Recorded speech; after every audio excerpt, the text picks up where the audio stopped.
नमस्कार साथियों, welcome to exam not. Exam word में आप सभी का स्वागत है। आज है 9 अगस्त और 9 अगस्त से संबंधित जितने भी करंट अफेयर के क्वेश्चन बनेंगे वो आज हम लोग देखेंगे। क्वेश्चन नंबर 1 है, हाल ही में किस राज्य की खगोलीय वेधशाला को यूनेस्को की महत्वपूर्ण संकटग्रस्त विरासत वेधशालाओं की सूची में शामिल किया गया है? ऑप्शन है नागालैंड, ऑप्शन बी पश्चिम बंगाल, ऑप्शन सी बिहार और ऑप्शन डी मिज़ोरम। तो आपका सही उत्तर है बिहार, ऑप्शन सी। इसके बारे में कुछ महत्वपूर्ण जानकारी है। एलएस कॉलेज मुजफ्फरपुर में खगोलीय वेधशाला को विश्व की महत्वपूर्ण संकटग्रस्त विरासत वेधशालाओं की यूनेस्को सूची में शामिल किया गया है। इसे 1916 में एक कॉलेज के प्रोफेसर द्वारा खगोलीय वेधशाला की आवश्यकता महसूस करने के बाद विकसित किया गया था। कई दशकों तक काम करने के बाद 1995 में इसे सील कर दिया गया, जब कुछ खगोलीय उपकरण गायब पाए गए। इसके सील करने का एक ही वजह था कि इसमें से जो उपकरण थे वो गायब हो रहे थे। ठीक है, चलिए नेक्स्ट प्रश्न पे चलते हैं हम लोग। हाल ही में किस पूर्व ऑस्ट्रेलियाई बॉक्सर का निधन हो गया? ऑप्शन है आपका, option A Ebony Breach, option B Johnny Campton, option C Murray Thomson, option D Michael Pengu. आपका सही आंसर है जॉनी कैम्पटन, ऑप्शन बी सही है। इसके बारे में कुछ महत्वपूर्ण जानकारी है। पूर्व बॉक्सिंग विश्व चैंपियन जॉनी कैम्पटन की लेवी बीमारी के बाद मेलबर्न में निधन हो गया। वह 77 वर्ष के थे। वह 20 से अधिक वर्षों से पेशेवर मुक्केबाजी से जुड़े हुए थे और उनके पास 56 जीत का रिकॉर्ड रहा है, जिसमें 20 नॉकआउट, 6 ड्रा और 5 हार शामिल हैं। 2012 में कैम्पटन को Australian national boxing hall of fame में लीजेंड का दर्जा दिया गया है। चलिए नेक्स्ट प्रश्न पे आते हैं हम लोग। नेक्स्ट प्रश्न है, हाल ही में अंतर्राष्ट्रीय ट्रैफिक लाइट दिवस कब मनाया गया है? आपका ऑप्शन है 5 अगस्त, ऑप्शन बी 10 अगस्त, ऑप्शन सी 12 अगस्त, ऑप्शन डी 25 अगस्त को।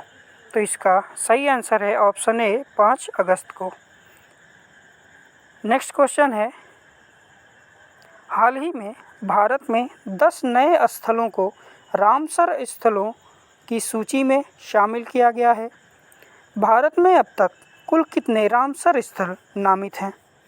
आपका ऑप्शन है, option A 54, option B 62, option C 64 and option D 70।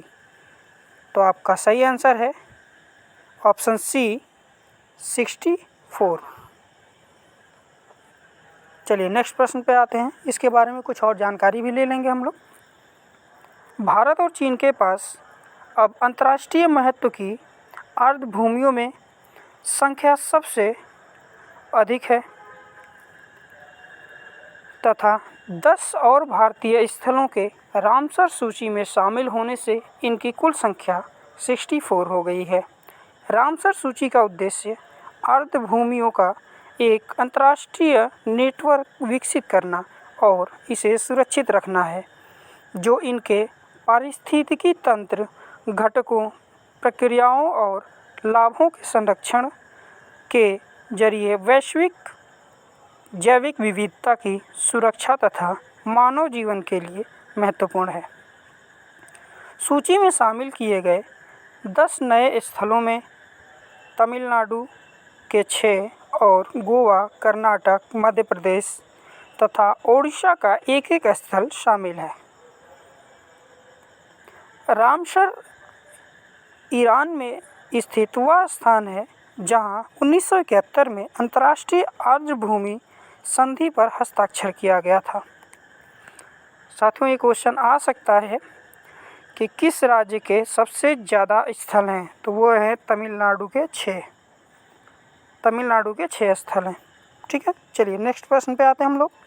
Next प्रश्न है, किस राज्य ने स्कूली शिक्षा में बड़े पैमाने पर परिवर्तन लाने के लिए नीति आयोग के साथ त्रिपक्षीय समझौता किया है? आपका ऑप्शन ए है Madhya Pradesh, option B Uttarakhand, option C Arunachal Pradesh और ऑप्शन डी है हिमाचल प्रदेश।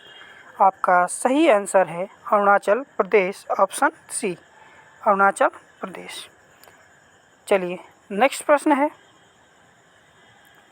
हाल ही में आयकर विभाग के TIN 2.0 प्लेटफॉर्म पर अपने पेमेंट गेटवे प्लेटफॉर्म को सूचीबद्ध करने वाला भारत का पहला बैंक कौन सा है? Option A NB bridge, option B Federal Bank, option C Murray Thomson and option D Michael पेंग्यू। आपका सही ऑप्शन है ऑप्शन बी फेडरल बैंक। आपका सही ऑप्शन है फेडरल बैंक। चलिए नेक्स्ट प्रश्न पे आते हैं, भारत के 49वें मुख्य न्यायाधीश के रूप में कौन पदभार ग्रहण करेंगे? तो इसका सही आंसर है जस्टिस उदय उमेश ललित। इनको जस्टिस ललित के नाम से भी जानते हैं। चलिए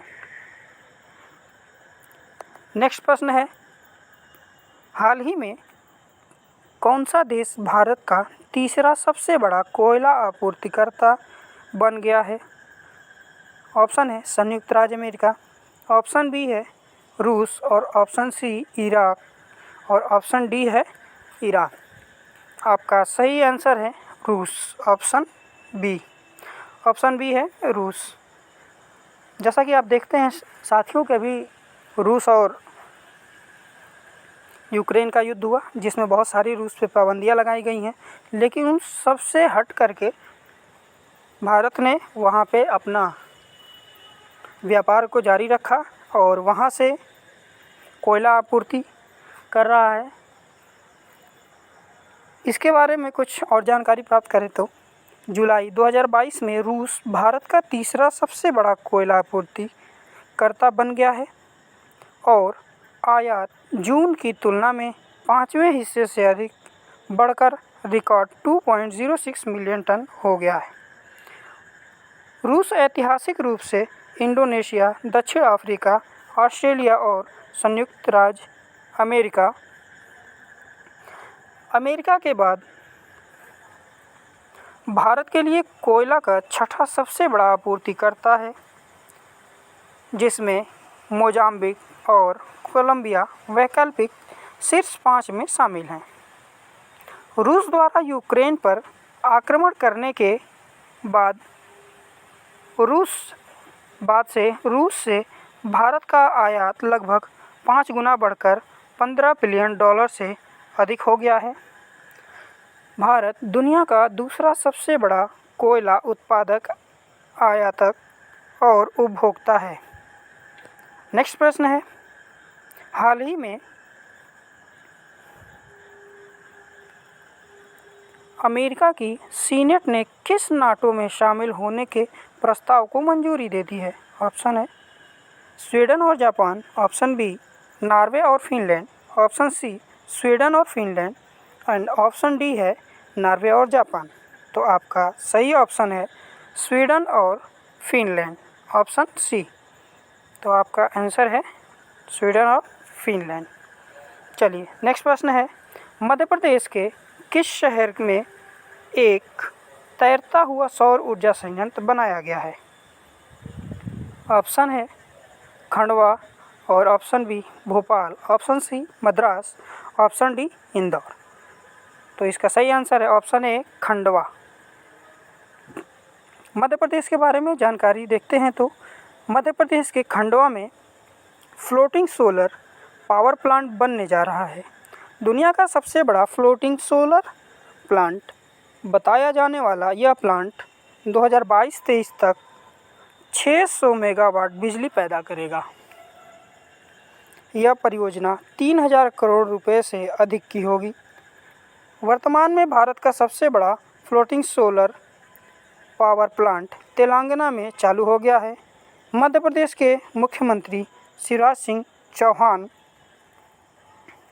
मध्य प्रदेश के राज्यपाल मंगू भाई छगन भाई पटेल एंड मध्य प्रदेश की राजकीय पशु बारहसिंगा है और मध्य प्रदेश का राज्य पक्षी इंडिया पैरासाइट फ्लाई कैचर है।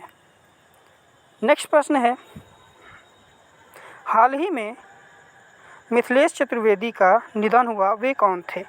लेखक, अभिनेता, डायरेक्टर, प्रोड्यूसर? तो ये अभिनेता थे, यह एक अभिनेता थे। नेक्स्ट प्रश्न है, स्वदेशी रक्षा उपकरण विकसित करने के लिए किस आईआईटी ने डीआरडीओ के साथ साझेदारी की है? IIT Madras, IIT Kanpur, IIT Roorkee और आईआईटी दिल्ली? तो इसका सही आंसर है आईआईटी रुड़की। चलिए नेक्स्ट प्रश्न है,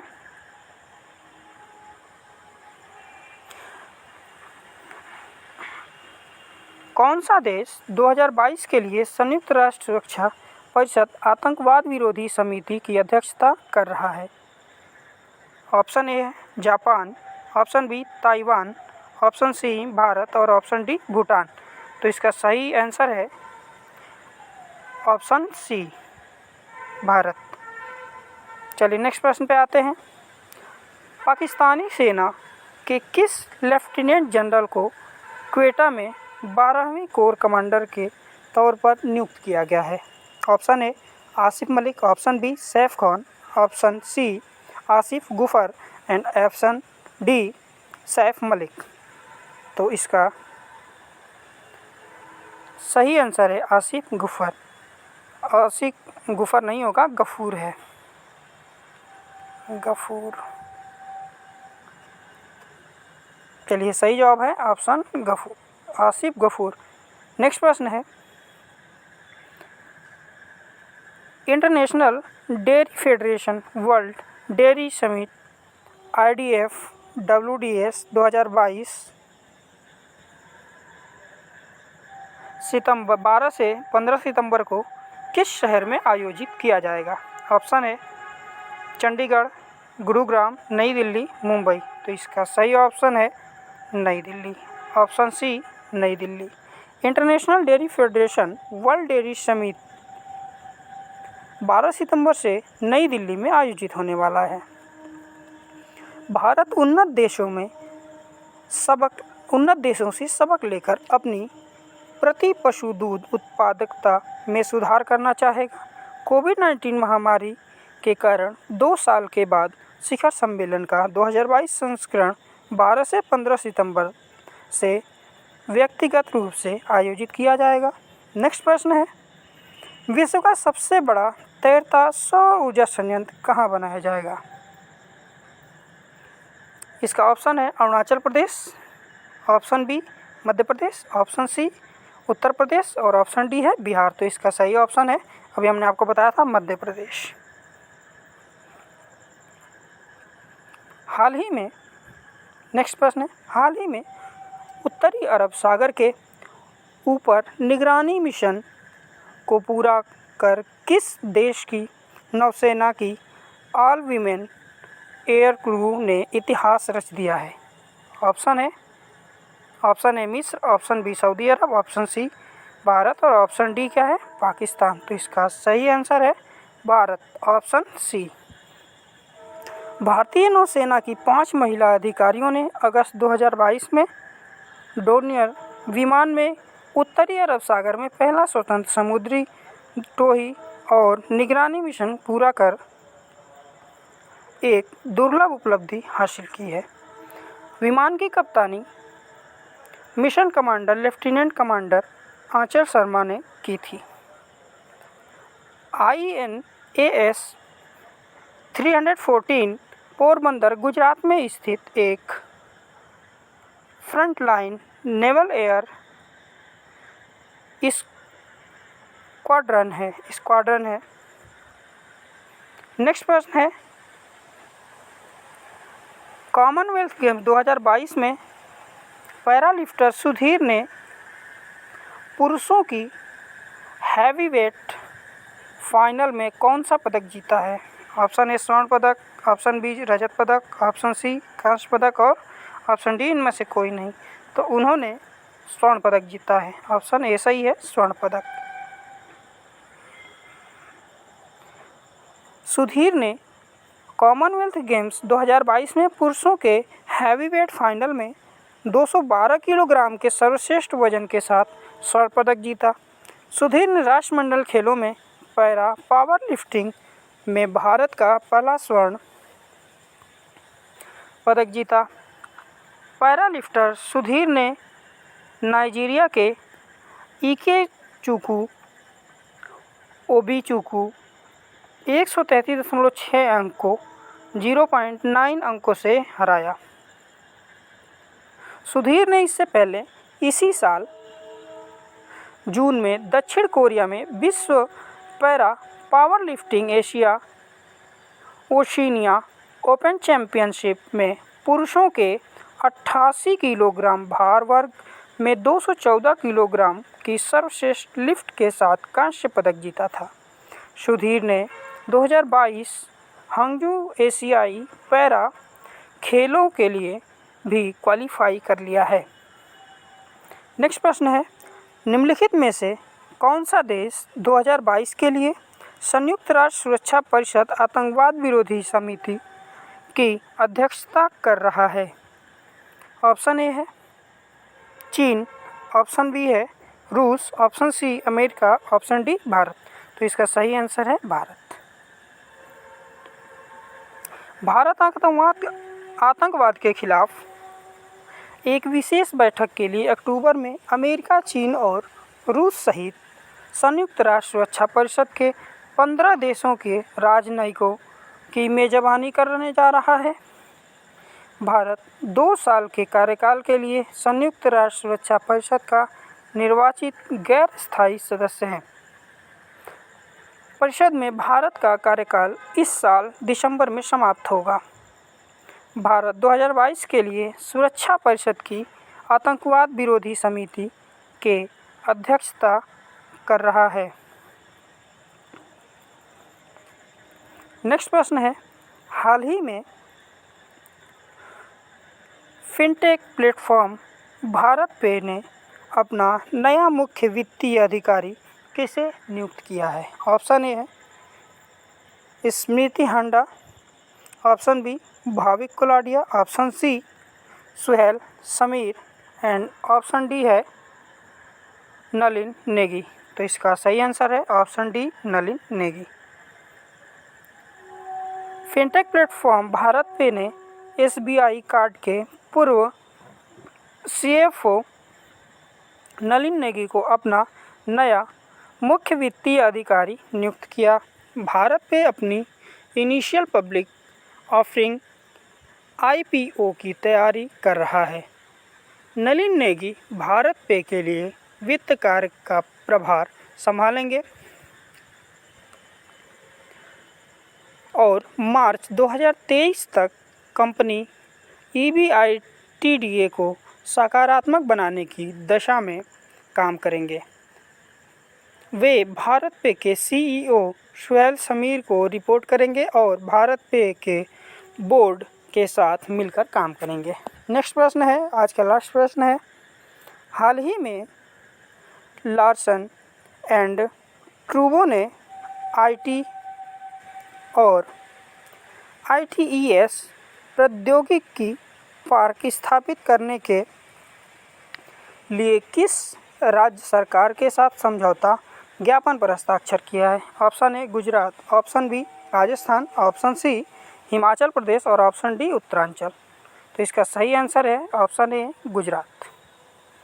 लार्सन एंड ट्रूबो ने वडोदरा में एक IT और IT सक्षम सेवा ITES प्रौद्योगिकी पार्क स्थापित करने के लिए गुजरात राज्य सरकार के साथ एक समझौता ज्ञापन पर हस्ताक्षर किया है। लार्सन एंड ट्रूबो इस आईटी पार्क को अगले 5 साल में 7,000 करोड़ रुपए के निवेश से विकसित करेगी।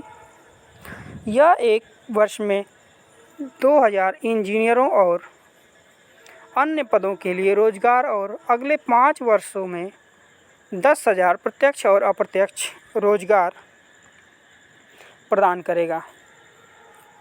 धन्यवाद साथियों।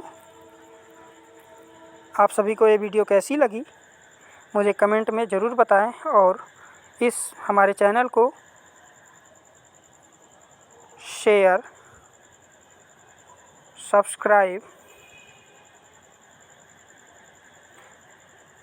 एंड लाइक करना नहीं भूलें। जय हिंद साथियों, जय हिंद, जय भारत। धन्यवाद।